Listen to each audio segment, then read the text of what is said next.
Good morning to all of you student. કેમ છો વિદ્યાર્થી મિત્રો? બધા મજામાં ને? બાળકો, આપણે ક્રમ બાય ક્રમ રિવિઝન લેક્ચરો જોતા જઈએ છીએ. અમુક યુનિટ આપણે રિવિઝનની અંદર પૂર્ણ પણ કરી દીધા છે અને અમુક યુનિટ આપણે જોવાના બાકી છે. તો હવે વાત કરીએ 13મું યુનિટ, ધ્વનિ, સાઉન્ડ. કે ભાઈ ધ્વનિ એટલે શું, ધ્વનિ કેવી રીતના ઉત્પન્ન થાય છે, ધ્વનિ આપણી લાઈફમાં કેવી રીતના ઉપયોગી છે, એ બધી વાત કરવાની છે. જ્યારે ધ્વનિ હદ કરતાં વધી જાય ત્યારે ઘોંઘાટની અંદર પરિવર્તન પામે છે, જે આપણને નુકસાનકારક અને અપ્રિય એટલે ગમે નહીં તેવું, એ બધી ટોપિકોની વાત કરવાની છે. તો આપણે 13મું યુનિટ રિવિઝનનું જોવા જઈ રહ્યા છીએ, ધ્વનિ, સાઉન્ડ. ક્લિયર?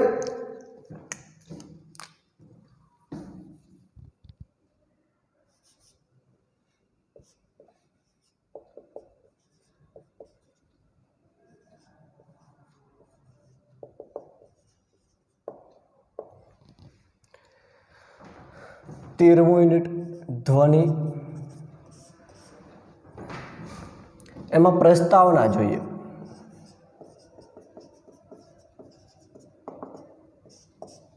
પ્રસ્તાવના તો ભાઈ ધ્વનિ છે આપણા જીવનને જિંદગીમાં એક અગત્યનો ભાગ છે. ધ્વનિ એટલે સામાન્ય રીતના કહીએ તો અવાજ. તમને ખબર છે, શાળાઓમાં તાસ પૂરો થાય એટલે બેલ પડે, બેલનો ધ્વનિ આપણા કાન સુધી આવે એટલે આપણને સ્પષ્ટ ખ્યાલ આવે કે ભાઈ એક તાસ પૂર્ણ થયો છે. એવી રીતના અલગ અલગ જગ્યાએ ધ્વનિ છે અલગ અલગ રીતના કાર્ય કરતો હોય છે.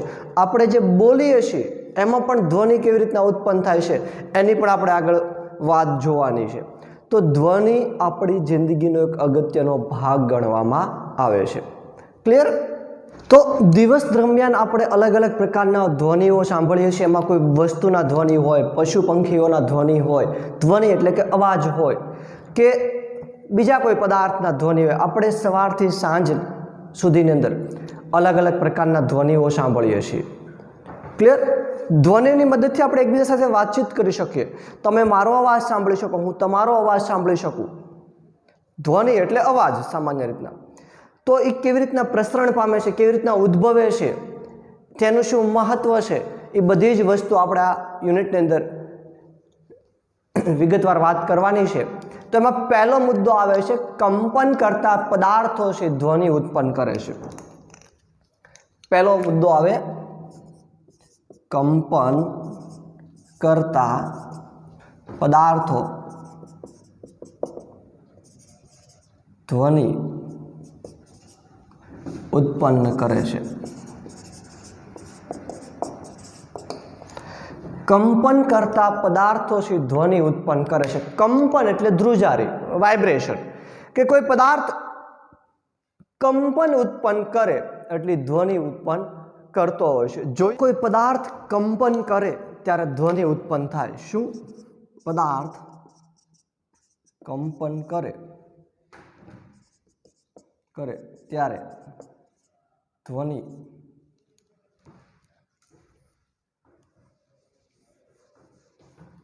પદાર્થ કંપન કરે ત્યારે ધ્વનિ ઉત્પન્ન થાય છે. ક્લિયર? કોઈ પદાર્થ કંપન કરે છે ત્યારે ધ્વનિ ઉત્પન્ન થાય છે. કંપન એટલે શું? ડેફિનેશન. કંપન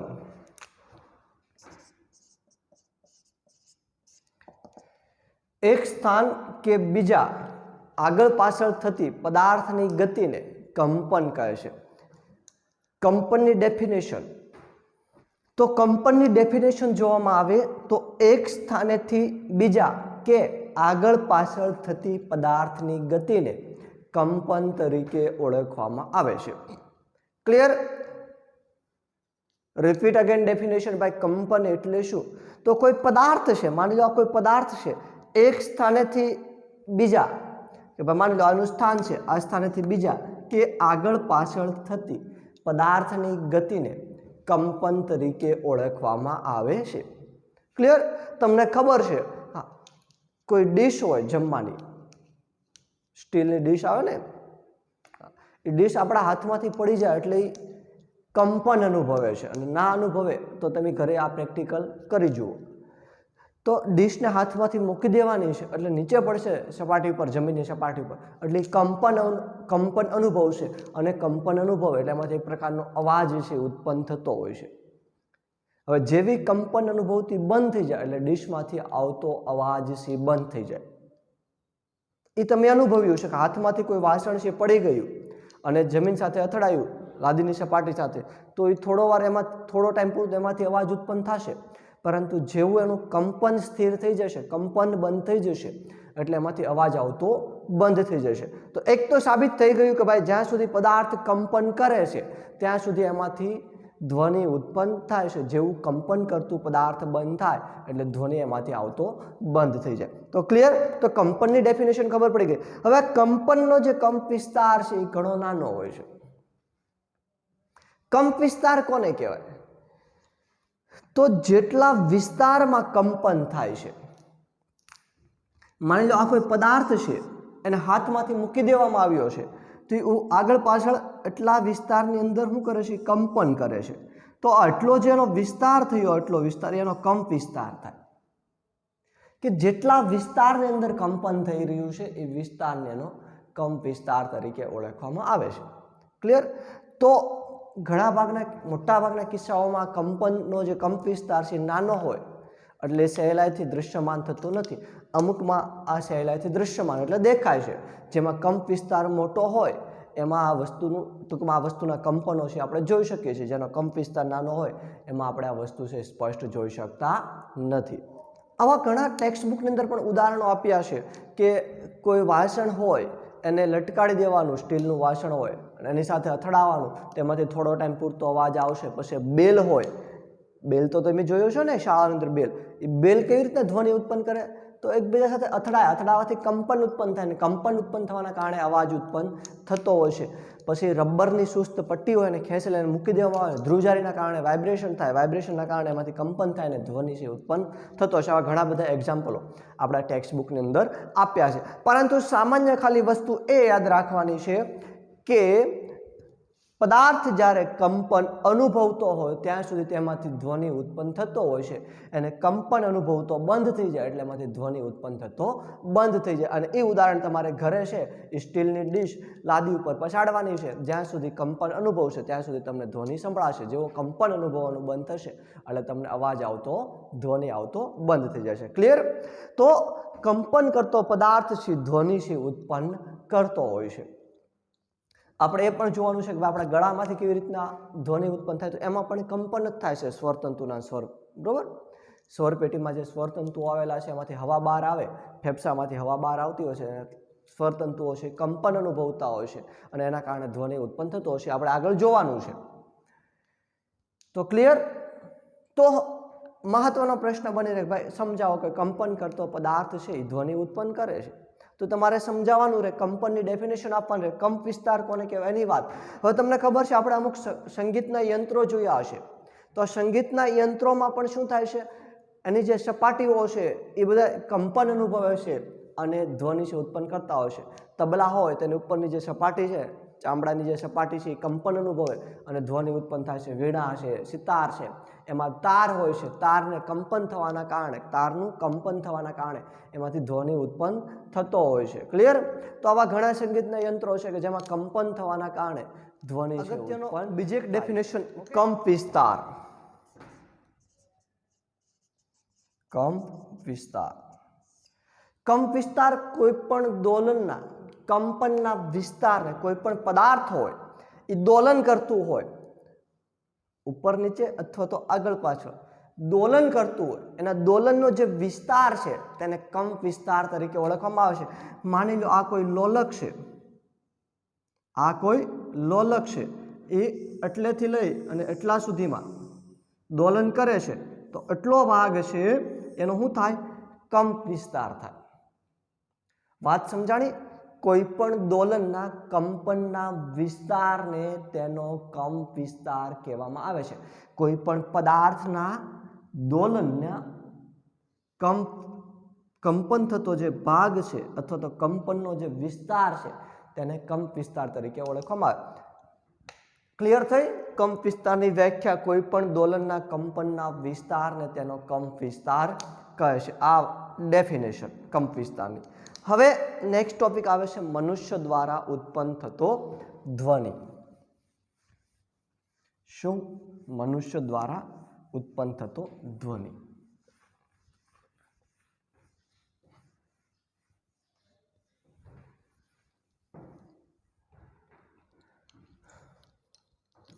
નવો મુદ્દો, મનુષ્ય દ્વારા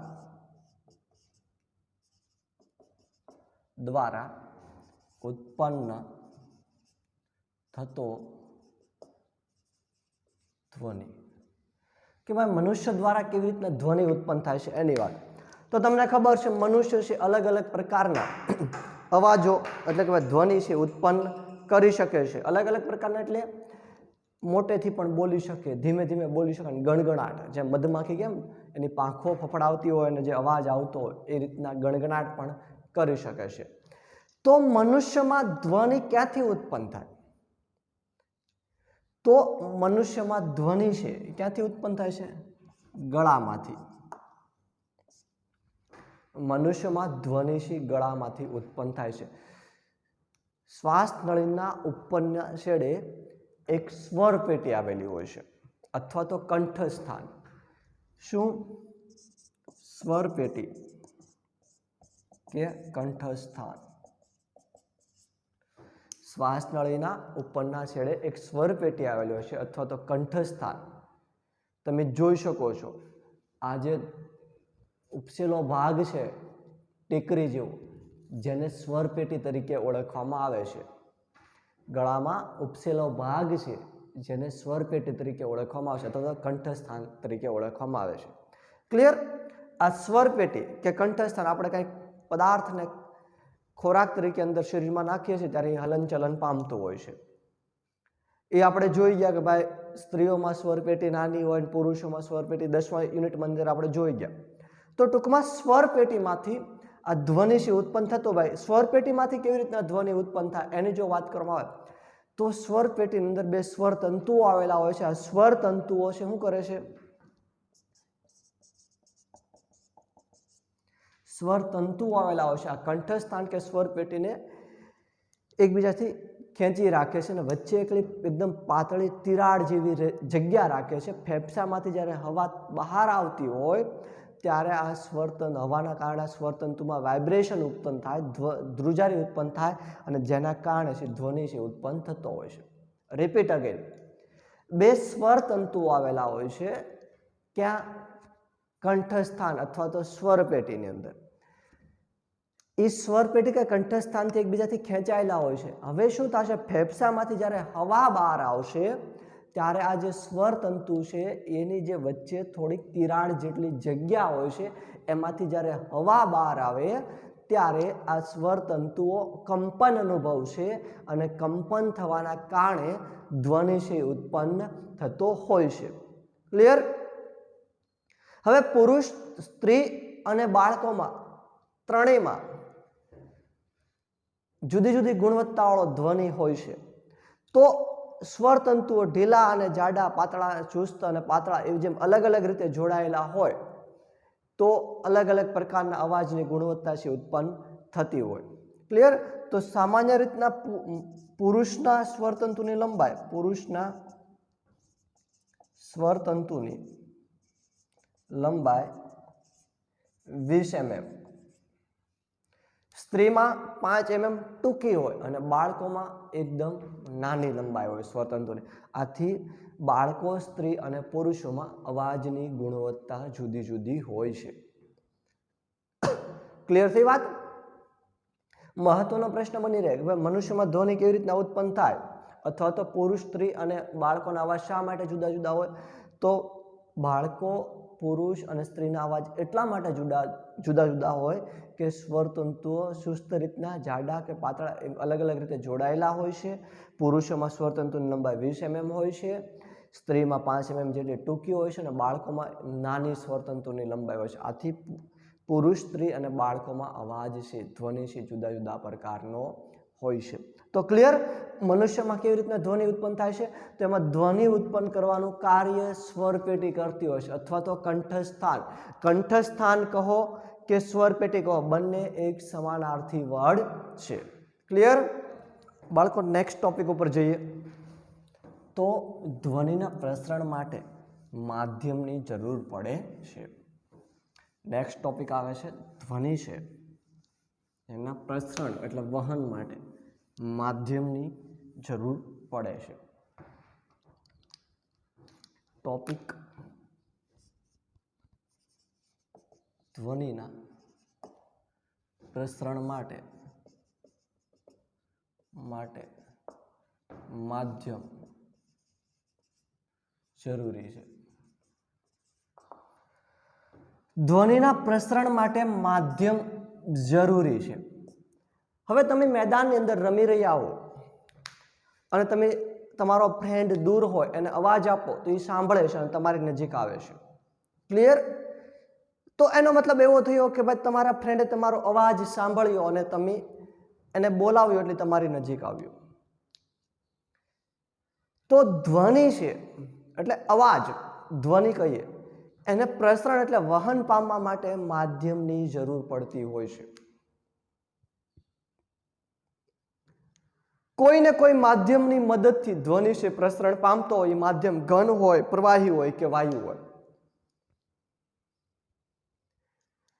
તો મુદ્દો નોટ કરી શકાય કે ધ્વનિના પ્રસરણ માટે માધ્યમની જરૂર પડે. ધ્વનિના પ્રસરણ માટે માધ્યમ જરૂરી છે. ધ્વનિના પ્રસરણ માટે માધ્યમ જરૂરી છે. તમે તમારા ફ્રેન્ડને અવાજ કર્યો છે, એ સાંભળ્યો, તેમાં માધ્યમ હવા હતું વચ્ચે. તમે અને તમારા ફ્રેન્ડની વચ્ચે જે માધ્યમ ધ્વનિને પ્રસરણ પામવા માટે જરૂરી હતું કોણ હતું? હવા હતું. તો તમે ઘણે પણ એવા અનુભવ કર્યા હશે કે જેમાં તમારા અવાજ એટલે કે ધ્વનિ છે વહન પામી શકતો. હવે તમે ક્લાસરૂમની અંદર બેઠા હો તો તમારો ફ્રેન્ડ છે બેન્ચ ઉપર આમ માથું નાખીને બેઠો તો તમે ફાડ દઈને જોરથી શું કરો છો? હાથ પછાડો છો એટલે તમારા ફ્રેન્ડ છે અચાનક ઊભો થઈ જશે. કેમ કે એના કાન ઉપર પુષ્કળ પ્રમાણમાં ધ્વનિ ગયો છે. ક્લિયર? હવાની અંદર નજીક આવીને જોરથી બૂમ પાડી દો તો પણ એ દૂર જતો રહે, કેમ કે એમાં કાનની અંદર પુષ્કળ પ્રમાણમાં ધ્વનિ ગયો છે. પરંતુ જો આ જ ઘટના તમે કોઈ માધ્યમની ગેરહાજરીમાં કરો તો ધ્વનિ છે પ્રસરણ પામી શકતો નથી. કોઈ માધ્યમની ગેરહાજરી એટલે પૃથ્વી ઉપર તો શક્ય નથી. પૃથ્વી પર તો હવા પણ માધ્યમ હોય ને હવા તો બધી જગ્યાએ રહેલી હોય. આપણે એક રૂમ પેક કરી દઈએ ને એમ કહીએ કે આમાં હવા નથી, એ પોસિબલ નથી. હવા તો રૂમની અંદર હશે જ. તો તમને એ વસ્તુ યાદ કરાવીએ કે શૂન્યાવકાશ એટલે કે જ્યાં હવા પણ નથી ને બીજા કોઈ માધ્યમનું અસ્તિત્વ પણ નથી, તેને શૂન્યાવકાશ તરીકે ઓળખવામાં. તમને ખબર છે અવકાશની અંદર ઘણા બધા ઉપગ્રહો અથવા તો ઉલ્કાઓ એકબીજા સાથે અથડાતી હશે, ઘણા બધા ધડાકાઓ થતા હશે, પરંતુ આપણા સુધી એનો અવાજ આવતો નથી. કેમ? તો આપણે કહ્યું છે કે ધ્વનિના પ્રસરણ માટે માધ્યમની જરૂર પડે. હવે શૂન્યાવકાશની અંદર માધ્યમ નથી, તો માધ્યમ નથી તો ત્યાં ધ્વનિ ઉત્પન્ન થાય ખરો, પરંતુ એનું વહન આગળ થઈ શકે નહીં. કેમ કે વહન આગળ થવા માટે, પ્રસરણ આગળ થવા માટે માધ્યમની જરૂર પડે અને એમાં માધ્યમની ગેરહાજરી હોય એટલે અવકાશની અંદર જે ધડાકાઓ થાય છે આપણે સાંભળી શકતા નથી. તો હવે સ્પષ્ટ ખ્યાલ આવ્યો કે અવકાશની અંદર જે ધડાકાઓ થાય આપણે શા માટે નથી સાંભળી શકતા? કે ભાઈ માધ્યમ નથી એટલે ધ્વનિના તરંગો વહન પામી શકે નહીં. તો ધ્વનિના તરંગોને પ્રસરણ પામવા માટે માધ્યમની જરૂર પડે. શૂન્યાવકાશમાં હવા ન હોય, તમને ખબર છે, ના કોઈ એવો પદાર્થ હોય કે જે માધ્યમ તરીકે વર્તી શકે, જેથી કરીને શૂન્યાવકાશમાં જે ધડાકાઓ થાય એ આપણે અવાજથી સાંભળી શકતા નથી. પ્રકાશના તરંગોને વહન પ્રસરણ પામવા માટે માધ્યમની જરૂર નથી પડતી, પરંતુ ધ્વનિના તરંગોને વહન પામવા માટે માધ્યમની જરૂર પડે છે. એક ઉદાહરણ થકી સમજીએ તો એક ગ્લાસ લેવાનો છે, એની અંદર મોબાઈલ મૂકી દેવાનો છે, પછી તમારા ફ્રેન્ડને કહેવાનું છે બીજા મોબાઈલમાંથી કે ભાઈ તું આમાં રિંગ કર. હવે ગ્લાસમાં પાણી ભરવાનું નથી, ડ્રાય ગ્લાસ લેવાનો છે, સૂકો ગ્લાસ, બરાબર.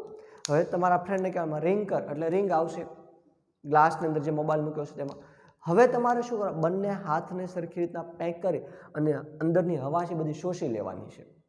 તો જેમ જેમ હવાનું શોષાતી જશે એમ એમ મોબાઈલનો ધ્વનિ છે, રિંગનો ધ્વનિ ધીમે ધીમે મંદ થતો જશે અને એક સમય એવો આવશે કે જ્યારે ગ્લાસની સંપૂર્ણ હવા શોષી લેશો તમે, જો કેપેબલ હોવ તો શોષી લેશો, તો મોબાઈલના રિંગનો ધ્વનિ તમને સંભળાશે નહીં. કેમ કે હવે ગ્લાસની અંદર શૂન્યાવકાશ થઈ ગયું છે, હવા નથી રહી, શૂન્યાવકાશ થઈ ગયું છે અને શૂન્યાવકાશમાં ધ્વનિના તરંગો પ્રસરણ પામી શકતા નથી. એટલે મોબાઈલનો જે ધ્વનિનો જે મોબાઈલની જે રિંગ છે એનો ધ્વનિ છે તમે સાંભળી શકશો નહીં. ક્લિયર? તો શૂન્યાવકાશમાં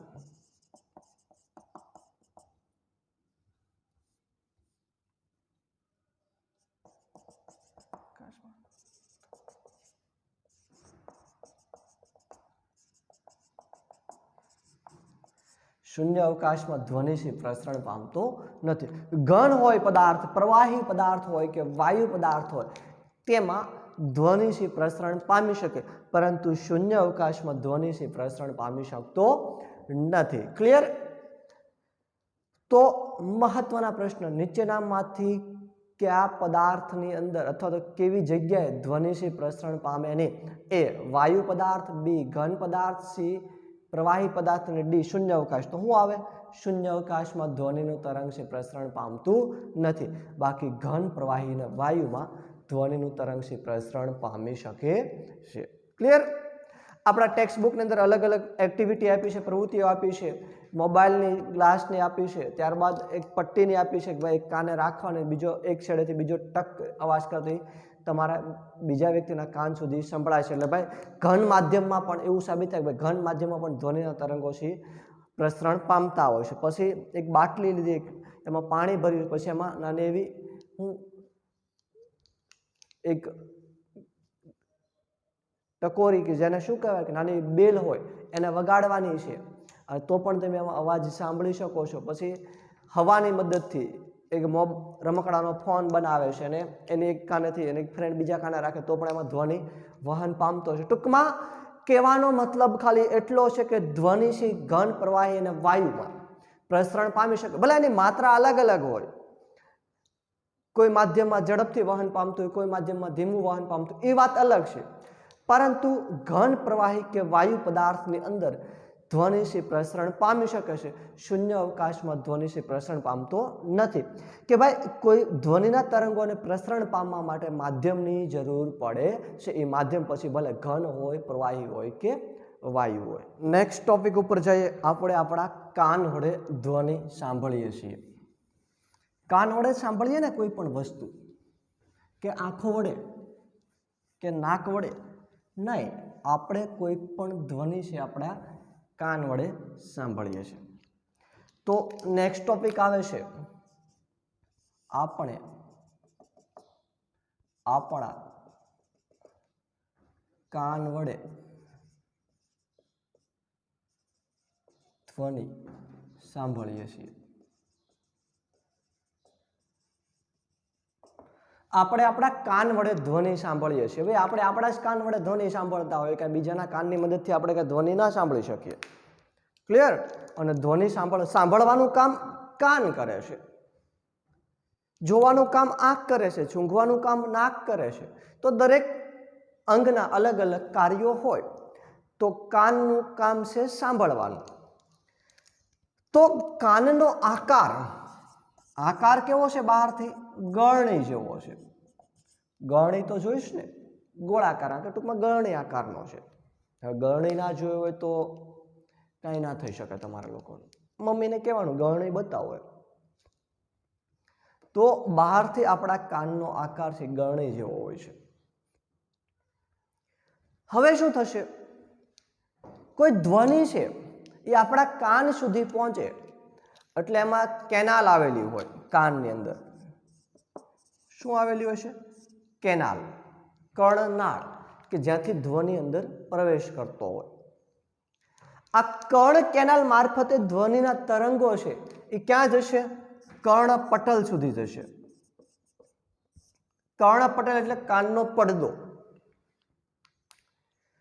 હવે ધ્વનિના તરંગો કર્ણ કેનાલ મારફતે કર્ણપટલ સુધી ગયા એટલે ધ્વનિના તરંગો કર્ણપટલ, જેને કાનના પડદા તરીકે ઓળખવું છે, રબર જેવો પડદો હોય જેમ એ કાનના પડદા, તો આ કર્ણપટલને ધ્વનિના તરંગો શું કરશે? કંપિત કરશે. કંપિત થશે એટલે ત્યારબાદ તરંગો ક્યાં જશે? આ કર્ણપટલ છે કંપિત થયેલા, આ કર્ણપટલ કંપિત થયેલો ભાગને આંતરિક કાન સુધી મોકલશે. આંતરિક કાનથી ક્યાં જશે? ધ્વનિ મગજ સુધી અને મગજ સુધી. આપણે જે ધ્વનિ સાંભળીએ છીએ આટલી પ્રોસેસમાંથી પસાર થતો હોય છે કે ભાઈ કેનાલ, એમાંથી ધ્વનિના તરંગો આવ્યા, એ કર્ણપટલ ઉપર ગયા એટલે કાનનો પડદો, ત્યાં ધ્વનિના તરંગો શું કરશે?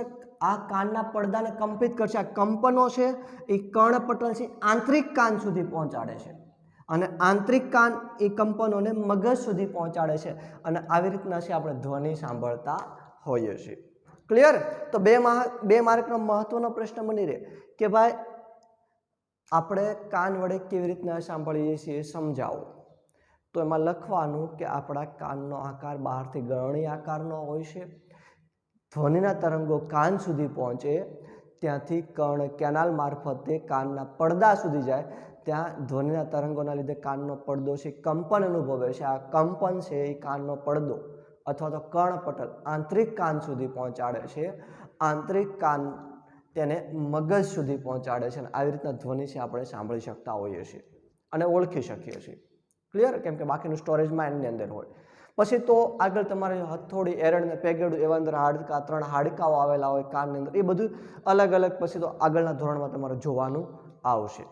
તો ટૂંકમાં આટલી પ્રોસેસમાંથી પસાર થાય ધ્વનિના કંપન અને અંતે આપણે અવાજ છે ઓળખી શકતા હોઈએ અથવા તો અવાજ સાંભળી શકીએ, ધ્વનિ સાંભળી શકીએ. પરંતુ ધ્વનિ કાન સુધી આવવો જરૂરી છે. હવે હું અહીં બોલું અને તમે ઘરે હો તો ના સાંભળી શકો, કારણ કે મારા ધ્વનિના તરંગો તમારા કાન સુધી પહોંચતા નથી. ક્લિયર થઈ વાત? તો ધ્વનિના તરંગો સામેના વ્યક્તિના કાન સુધી પહોંચવા જરૂરી છે અથવા તો પોતાના. હું જે બોલું છું મને સંભળાય છે, કારણ બીજાને પણ સંભળાય, કારણ કે બંનેના જે ધ્વનિના તરંગો ઉત્પન્ન થયા છે બંનેના કાન સુધી પહોંચે છે. તો આ વાત થઈ આપણે આપણા કાન વડે સાંભળી શકીએ ત્યાંની. હવે ત્યારબાદ નેક્સ્ટ ટોપિક ઉપર જઈએ. હવે આગળના ટોપિક ઉપર આવીએ તો આવે છે કંપનનો કંપ વિસ્તાર, આવર્તકાળ અને આવૃત્તિ.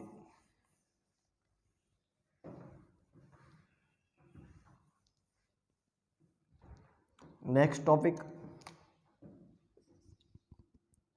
કંપનનો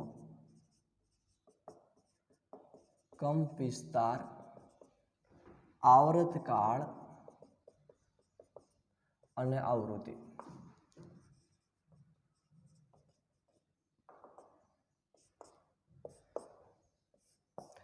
તો કંપન કોને કહેવાય એની આપણે વાત કરી ગયા. ક્લિયર? કંપનના ડેફિનેશનની આપણે વાત કરી કે કોઈ પદાર્થ એક સ્થાનેથી બીજા કે આગળ પાછળ ગતિ કરે તેને કંપન કહે છે. ઓકે? કંપ વિસ્તારની પણ આપણે વાત કરી કે પદાર્થના જે દોલનનો જે કંપનનો જે વિસ્તાર છે તેને કંપ વિસ્તાર તરીકે ઓળખવામાં આવશે, એની વાત કરી. ત્યારબાદ આવે છે આવૃત્તિ. આવૃત્તિ એટલે શું? તો એક સેકન્ડમાં થતા દોલનની સંખ્યાને દોલનની આવૃત્તિ કહે છે. શું? એક સેકન્ડમાં થતા દોલનની સંખ્યાને દોલનની આવૃત્તિ. એક સેકન્ડની અંદર થતા દોલનની સંખ્યાને દોલનની આવૃત્તિ તરીકે ઓળખવામાં આવે છે. હવે આવૃત્તિનો એકમ હર્ટ્ઝ, આવૃત્તિનો એકમ હર્ટ્ઝ છે, તેની સંજ્ઞા Hz. ક્લિયર? Hz. જો એક સેકન્ડની અંદર કોઈ પદાર્થ એક દોલન કરે તો તેને આવૃત્તિ 1 હર્ટ્ઝ ગણવામાં આવે. એક સેકન્ડની અંદર કોઈ પદાર્થ છે 20 દોલન કરે તો એને આવૃત્તિ 20 હર્ટ્ઝ ગણવામાં આવે. એક સેકન્ડની અંદર કોઈ પદાર્થ છે એ 100 દોલન કરે તો એને આવૃત્તિ 100 હર્ટ્ઝ ગણવામાં આવે છે. આવૃત્તિની ડેફિનેશન સમજી ગયો, કંપનની સમજાઈ ગઈ છે, કંપવિસ્તારની સમજાઈ ગઈ છે. આવૃત્તિ એક સેકન્ડમાં થતા દોલનની સંખ્યાને દોલનની આવૃત્તિ કહે છે. આવૃત્તિનો એકમ હર્ટ્ઝ, એની સંજ્ઞા Hz વડે દર્શાવવામાં આવે છે. હવે 1 હર્ટ્ઝ એટલે શું? તો એક સેકન્ડમાં થતા દોલનની સંખ્યાને 1 હર્ટ્ઝ કહેવાય. જો એક સેકન્ડની અંદર કોઈ દોલન છે એ 20 વખત થતું હોય તો એને 20 હર્ટ્ઝ, 100 વખત થતું હોય 100 હર્ટ્ઝ.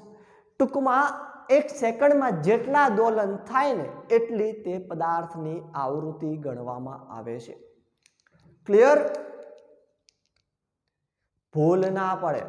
MCQ મહત્વનો બની રહે કે એક પદાર્થ છે એ એક સેકન્ડની અંદર 30 દોલન પૂર્ણ કરે છે તો તેની આવૃત્તિ કેટલી થાય? તો કેટલી થાય? 30 હર્ટ્ઝ થાય. કેમ? કે ભાઈ આવૃત્તિની વ્યાખ્યા જે છે કે એક સેકન્ડમાં પૂર્ણ થતા દોલનની સંખ્યા, તો અહીં એક સેકન્ડમાં પૂર્ણ થતા દોલનની સંખ્યા 30, તો એની આવૃત્તિ 30 હર્ટ્ઝ થાય. 20 હોય તો 20 હર્ટ્ઝ થાય. તો અલગ અલગ આવી શકે આવૃત્તિ. ક્લિયર? તો કંપ વિસ્તાર અને આવૃત્તિ એ ધ્વનિના મહત્વના બે ગુણધર્મો છે અથવા તો મહત્વના ગુણ છે. કંપ વિસ્તાર અને આવૃત્તિ. ધ્વનિના બે અગત્યના ગુણધર્મ વિશે વાત કરીએ. કંપ વિસ્તાર અને આવૃત્તિ. તો પહેલા કંપ વિસ્તારની વાત કરીએ. કંપ વિસ્તારની ડેફિનેશન તો તમે સમજી લીધી છે. તો ધ્વનિની પ્રબળતા તેના કંપ વિસ્તાર પર આધાર રાખે છે. ધ્વનિ કેટલો પ્રબળ છે કે કેટલો નિર્બળ છે એનો આધાર કોની ઉપર હોય? એનો આધાર કંપ વિસ્તાર ઉપર હોય. ક્લિયર? કે ભાઈ કેટલો પ્રબળ હશે ધ્વનિ, કેટલો નિર્બળ હશે, કોના ઉપર નક્કી થશે? તો કે ભાઈ કંપ વિસ્તાર ઉપર આધાર રાખે છે, કંપ વિસ્તાર ઉપર નક્કી થઈ શકે છે. હવે પ્રબળતા વધારે તો ધ્વનિ મોટો, પ્રબળતા ઓછી તો ધ્વનિ મંદ, એ બધી વાત. ધ્વનિની પ્રબળતા ધ્વનિ ઉત્પન્ન કરતા કંપનના કંપ વિસ્તારના વર્ગના સમપ્રમાણમાં હોય છે. Repeat again. ધ્વનિની જે પ્રબળતા છે એ કંપ વિસ્તારના વર્ગના સમપ્રમાણમાં હોય. વાત સ્પષ્ટ થઈ? પ્રબળતા ચલે છે કંપ વિસ્તાર નો વર્ગ. ધ્વનિની પ્રબળતા કંપ વિસ્તારના વર્ગના સમપ્રમાણમાં હોય છે. ઓકે?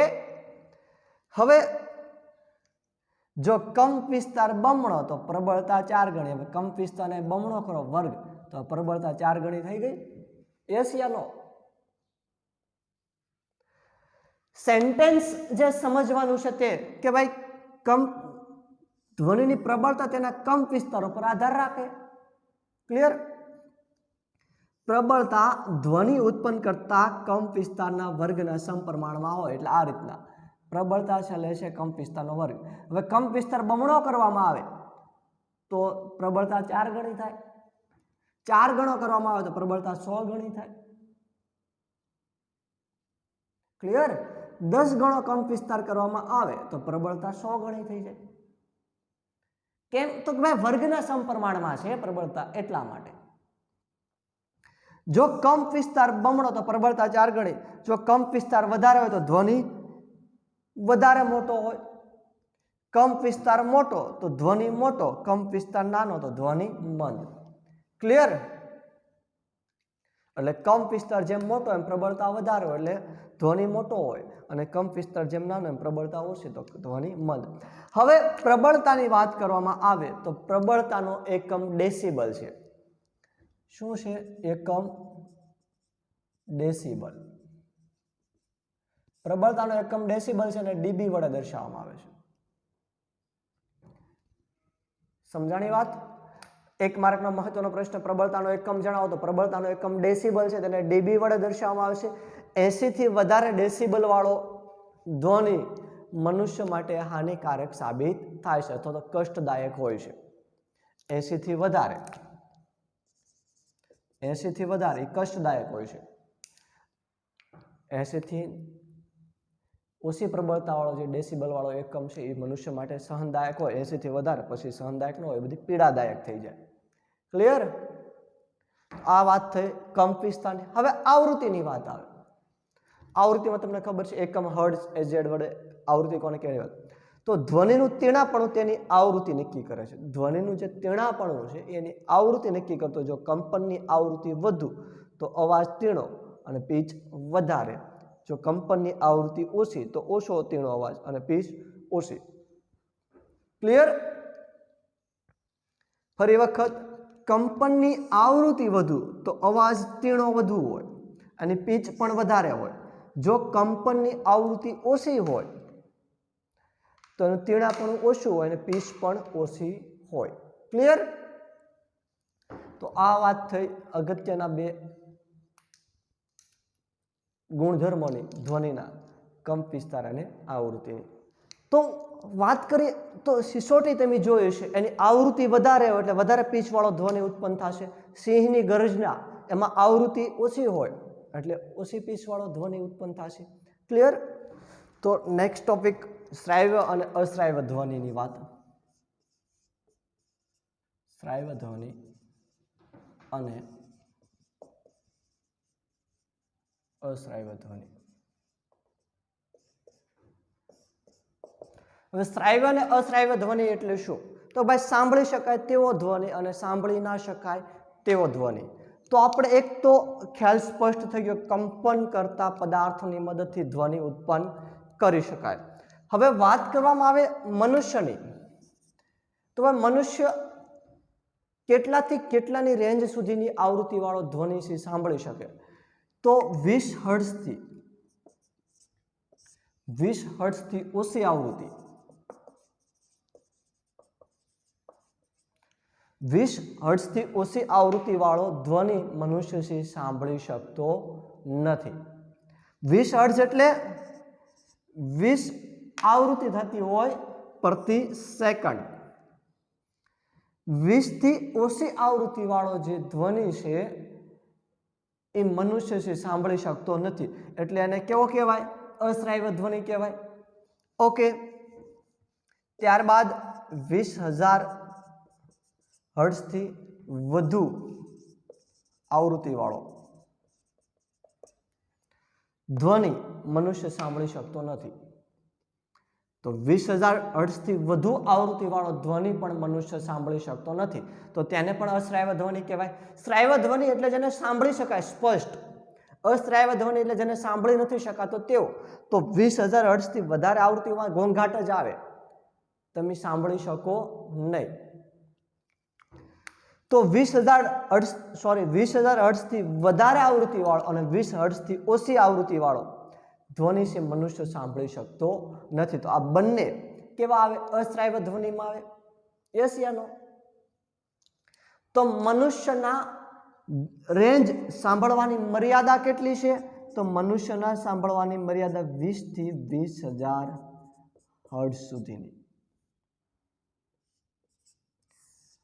આટલી મર્યાદાની અંદર મનુષ્ય સાંભળી શકે છે. તો એક માર્કનો મહત્વનો પ્રશ્ન, મનુષ્યના સાંભળવાની મર્યાદાઓ જણાવો. તો મનુષ્યના સાંભળવાની મર્યાદા 20 હર્ટ્ઝથી લઈને 20,000 હર્ટ્ઝ સુધીની છે. અમુક પ્રાણીઓ એવા છે, કૂતરો ને એવા બધા પ્રાણીઓ છે કે જે 20,000 હર્ટ્ઝથી વધારે આવૃત્તિવાળા ધ્વનિ પણ સાંભળી શકે છે. અને તબીબ ક્ષેત્રે અમુક પગેરું મેળવવા પણ 20,000 હર્ટ્ઝથી વધારે આવૃત્તિવાળા અલ્ટ્રાસાઉન્ડનો ઉપયોગ કરવામાં આવે છે. આવૃત્તિવાળા અલ્ટ્રાસાઉન્ડનો ઉપયોગ કરવામાં આવે છે તબીબ ક્ષેત્રે અમુક ગુનેગારોનું પગેરું મેળવવાની માટે.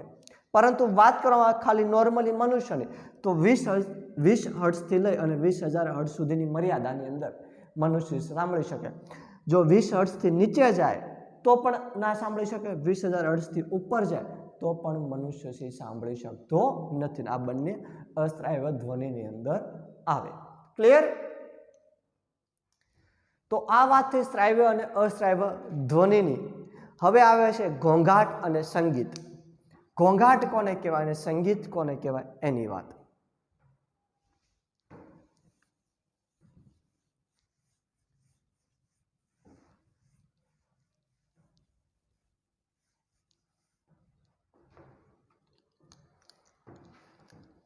નવો ટોપિક ઘોંઘાટ અને સંગીત. ઘોંઘાટ અને સંગીત. તો જે અવાજ કાનને પ્રિય નથી તેવા અવાજને ઘોંઘાટ તરીકે ઓળખવામાં આવે છે, અને જે અવાજ કાનને સાંભળવો ગમે, કાનને પ્રિય છે તેવા અવાજને સંગીત તરીકે ઓળખવામાં આવે છે. ડેફિનેશન ખબર પડી ગઈ ઘોંઘાટ અને સંગીતની? કે જે અવાજ કાનને પ્રિય નથી એને ઘોંઘાટ કહીએ છીએ, અને જે અવાજ કાનને પ્રિય છે, કાનને સાંભળવો ગમે, તેને સંગીત તરીકે ઓળખવામાં આવે. હવે તમને ખબર છે ટ્રાફિકની અંદર તમે ફસાયેલા હો અને ટ્રાફિક ક્લિયર થવાની જે વાર છે, અને કોઈ વ્યક્તિ, ટ્રકવાળો વ્યક્તિ હોય, ટ્રકમાં તો ઓલરેડી હોર્ન છે મોટા જ હોય, એ હોર્ન સતત દબાવીને બેઠી રહ્યો હોય તો એ ઘોંઘાટ ઉત્પન્ન કરે છે. એ કાનને સાંભળવો ના ગમે. ગમે આપણને એમ થાય ગાડીમાંથી ઉતરીને બે લાફટ મારી દઈએ, બે ઝાપટ મૂકી દઈએ કાન ઉપર, એવું થાય કે નથી થતું? કેમ કે કાનને ગમતો નથી. હવે તમે શાંતિથી તમારા રૂમની અંદર બેઠા છો અને સોફ્ટ મ્યુઝિક વાગી રહ્યું છે, નરમ એકદમ શાંતિપૂર્ણ મ્યુઝિક વાગી રહ્યું છે, તો તમને તમારા કાનને સાંભળવું ગમશે, તો એ સંગીત થયું, કાનને પ્રિય. બરોબર ને? કોઈ મ્યુઝિક વાગતું હોય ધીરે ધીરે ધીરે તો એ કાનને ગમે, પણ એ જ મ્યુઝિકને તમે ફાસ્ટ કરી દો તો પછી તમને સાંભળવું ગમશે નહીં, કેમ કે પછી ઘોંઘાટ ઉત્પન્ન થવા લાગશે. તો આ ઘોંઘાટ અને સંગીતના ડેફિનેશનમાં ઘણો ફેર છે.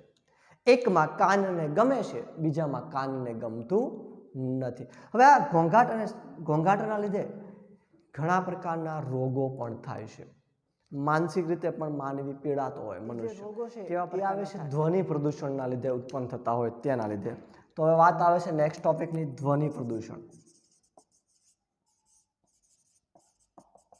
તો બાળકો લાસ્ટ ટોપિક જોઈ રહ્યા છીએ ધ્વનિનું પ્રદૂષણ. તો તમે હવા પ્રદૂષણ, પાણી પ્રદૂષણ એ બધું વિશે શીખ્યા છો અને જાણ્યું પણ છે. હવે આપણે જોવા જઈ રહ્યા છીએ ધ્વનિ પ્રદૂષણ. તો ભાઈ ધ્વનિ પ્રદૂષણ કેવી રીતના થાય? તો જ્યારે તમે મોટા ફટાકડાઓ ફોડી અને જે મોટા મોટા અવાજ ઉત્પન્ન કરો છો, ધ્વનિ ઉત્પન્ન કરો છો, ત્યારે ધ્વનિ પ્રદૂષણ થતું હોય છે. અમુક વાહનોના અવાજ છે ધ્વનિ પ્રદૂષણ કરતા હોય છે. અમુક ફેક્ટરીઓ હોય, મોટી મોટી ફેક્ટરી, એમાંથી યંત્રોના અવાજ ઉત્પન્ન થતા હોય, ધ્વનિ ઉત્પન્ન થતા હોય, ધ્વનિ પ્રદૂષણ કરતા હોય છે. લાઉડસ્પીકરમાં તમે જે મ્યુઝિકો વગાડો છો એ ધ્વનિ પ્રદૂષણ કરતા હોય છે. તો આમ અલગ અલગ સ્ત્રોત છે જે ધ્વનિના પ્રદૂષણો કરે છે. ફટાકડા ફોડવા, લાઉડસ્પીકરમાં સંગીતો વગાડવા, ત્યારબાદ ફેક્ટરીઓના અમુક મશીનરો, યંત્રો, એ બધા લાઉડસ્પીકર મીન્સ કે યંત્રો છે એ પુષ્કળ પ્રમાણમાં ધ્વનિ છે ઉત્પન્ન કરતા હોય છે અને ધ્વનિ પ્રદૂષણ કરતા હોય છે. હવે આ ધ્વનિ પ્રદૂષણના લીધે માનવી ઉપર કેવી અસર પડે એની જો વાત કરવામાં આવે તો ધ્વનિ પ્રદૂષણના કારણે માનવી છે અનિદ્રાનો ભોગ બને છે.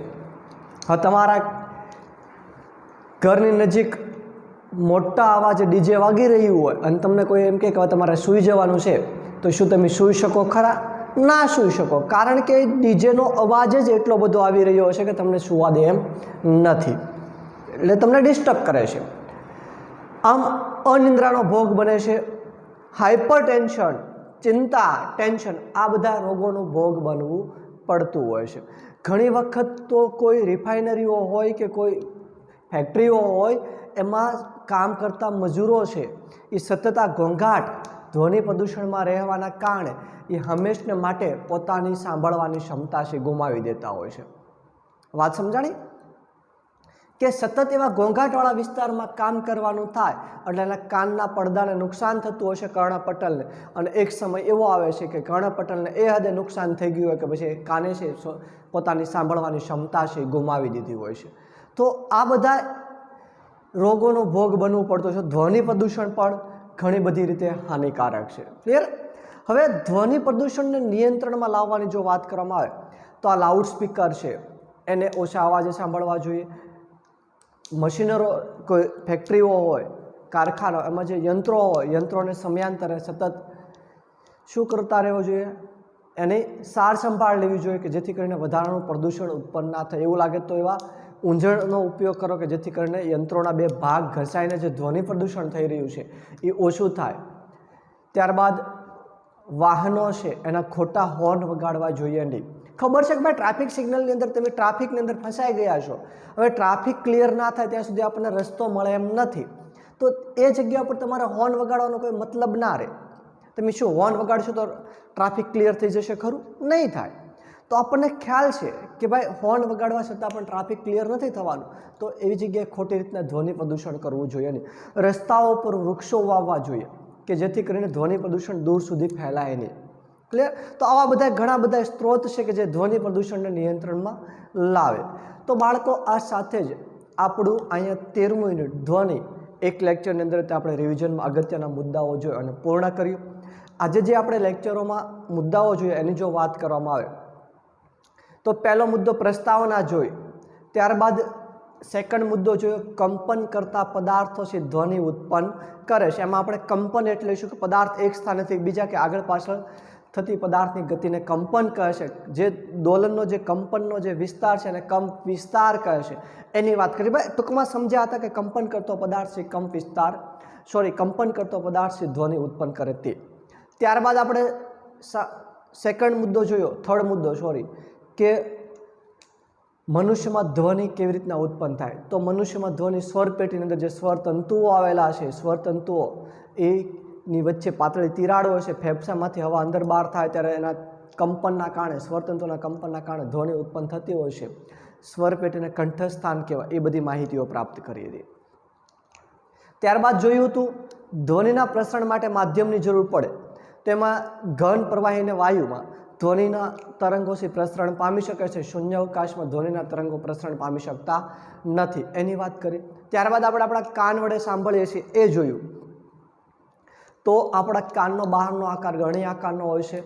કર્ણ કેનાલ મારફતે ધ્વનિના તરંગો કર્ણ પટલ ઉપર જાય છે, કર્ણ પટલ એક રબર જેવો પડદો હોય છે, કંપન થાય છે, પછી આંતરિક કાન સુધી કંપનો જાય છે અને ત્યારબાદ મગજ સુધી જાય છે, એ વાત કરી હતી। ત્યારબાદ આપણે જોયું હતું કે ભાઈ કંપ વિસ્તાર, આવૃતકાળ ને આવૃત્તિ। તો આવૃત્તિ કોને કહેવાય? એક સેકન્ડમાં થતા દોલનોની સંખ્યાને તેને આવૃત્તિ કહેવાય છે। આવૃત્તિનો એકમ હર્ટ્ઝ છે, તેને SZ સંજ્ઞા વડે દર્શાવવામાં આવે છે, એ બધું જોયું હતું। ત્યારબાદ પ્રબળતા વિશે વાત કરી। પ્રબળતાનો એકમ ડેસિબલ છે, 80 ડેસિબલથી અપ જઈએ તો મનુષ્ય માટે ધ્વનિ છે હાનિકારક થાય, એ બધી વાત કરી હતી। ત્યારબાદ આપણે જોયું શ્રાવ્ય અને અશ્રાવ્ય ધ્વનિ। તો 20 હર્ટ્ઝથી નીચેની આવૃત્તિવાળું જે ધ્વનિ છે મનુષ્ય સાંભળી શકતો નથી, એટલે અશ્રાવ્ય ધ્વનિ કહેવાય। 20,000 હર્ટ્ઝથી ઉપરની આવૃત્તિવાળો ધ્વનિ મનુષ્ય સાંભળી શકતો નથી, એટલે અશ્રાવ્ય ધ્વનિ કહેવાય। મનુષ્યના સાંભળવાની મર્યાદા 20થી લઈને 20,000 હર્ટ્ઝ સુધીની છે। અમુક પ્રાણીઓ છે એ 20,000 હર્ટ્ઝથી વધારે આવૃત્તિવાળા ધ્વનિ સાંભળી શકે છે, એની વાત કરી। ત્યારબાદ આપણે ઘોંઘાટ કોને કહેવાય, સંગીત કોને કહેવાય, એની વાત કરી। ધ્વનિ પ્રદૂષણની વાત કરી, ધ્વનિ પ્રદૂષણથી થતા રોગોની વાત કરી અને ધ્વનિ પ્રદૂષણ કેવી રીતના નિયંત્રણમાં આવે એ બધી વાત કરી હતી। તો આ બધામાંથી કેવા પ્રશ્નો આવી શકે તેની જો વાત કરવામાં આવે તો પહેલો પ્રશ્ન એવો આવે કે મનુષ્યમાં ધ્વનિ કેવી રીતના ઉત્પન્ન થાય છે સમજાવો। શ્રાવ્ય અને અશ્રાવ્ય ધ્વનિના તફાવતો આપો, સમજાવો। ધ્વનિ પ્રદૂષણ નિયંત્રણમાં લાવવાના ઉપાય જોડો, આવા અલગ અલગ પ્રકારના પ્રશ્નો આવી શકે। તો બાળકો આપણા લેક્ચર અહીં સુધી રાખીએ છીએ। નેક્સ્ટ લેક્ચરમાં નવું યુનિટ સ્ટાર્ટ કરશું। Thank you.